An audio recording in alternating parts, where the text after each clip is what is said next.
The extremists were at the gates, we let them in, and then we let them win. It's time to fight back.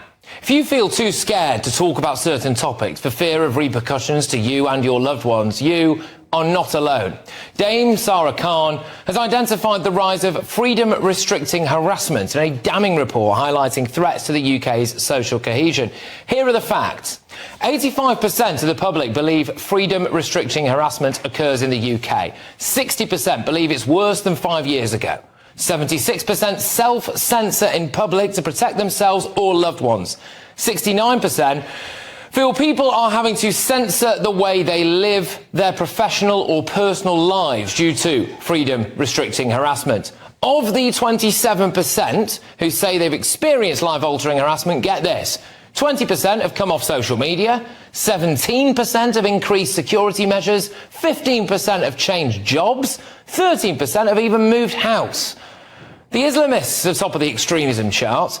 The fact is that people will censor what they think about hardline elements of the Muslim community because there is only one major religion operating in the UK right now that comes with a death sentence for any critics.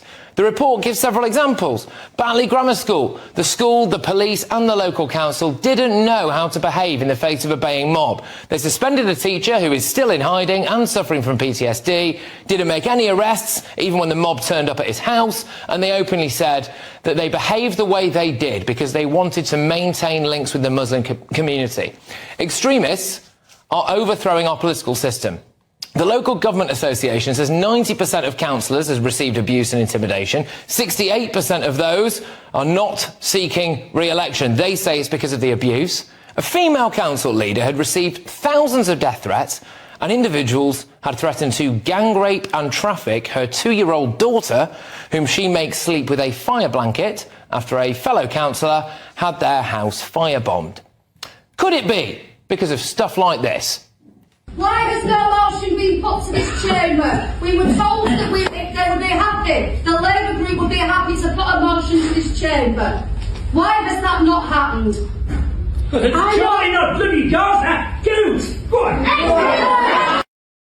We know MPs have faced threats. That's why we had a botched ceasefire vote. But just today, Philip Davies in Shipley had a mob turn up at his office. He looks like a broken man, bless him. They'll come after your business too. You could just own a kebab shop that supports Palestine but was selling Coca-Cola, which is apparently a Zionist monster in a can. He was battered.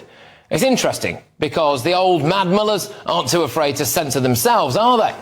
We're sitting next to a guy who's going to go and penetrate and sodomize another guy tonight. And you're going to expect Allah to give you victory. Why aren't they afraid? Maybe it's because our entire political, police and legal framework protects them, not us. Forget fear of speaking out. Sometimes we're too afraid to go out. Here's James Cleverly wishing everyone a very happy Christmas. Merry Christmas, everybody, and at this time of celebration, I'd like to say a big thank you to the counter-terrorism police who have been working all year round to keep us safe. If you're out and about and you see something that just doesn't look right, makes you feel uncomfortable, is just out of place, let the police know. We're changing our way of life because of extremism. But it's not just Islamism. There's the trans mafia. An artist simply said she didn't think children should be given puberty blockers and she was booted out of her own art exhibition. A teacher was allegedly sacked for refusing to use a child's preferred pronouns. Police Scotland have apparently recorded a hate incident against a serving Tory politician because he said choosing to identify as non-binary is as valid as choosing to identify as a cat.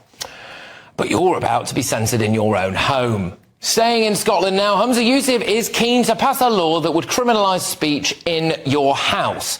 So if you had Christmas dinner and your nan said something about channel migrants that offended her woke 17-year-old granddaughter, then the police could come round, the family would have to snitch on each other, and nan ends up in handcuffs. If you have the wrong views, you'll also be debanked. 340,000 people had their bank accounts closed last year, reportedly. They were given little to no warning. And as Nigel Farage found, that could very easily just be because they didn't subscribe to modern, woke, progressive views. Today, it's emerged that Keir Starmer's net zero plans could cost us all £117 billion. But don't you dare speak out against it, just in case this lot turn up outside your house. You might want to know, I'm also breaking police bail. I've got bail not to go to any MP's house. I don't know if you want to, like, follow up on that, considering, as you can see, like, that was our only intention. Look, who's doing the harassing, okay? Islamists, eco-lunatics, radical progressives and the trans mafia. I am sick and tired of these reports telling us what we already know. The solution isn't to set up a buffer zone to stop seemingly unemployed Islamic fanatics from protesting outside of school, for example. No. The solution is arrest, where possible, deport, tell them to shut up and go home, and definitely never, ever surrender. Britain has had enough of this rubbish.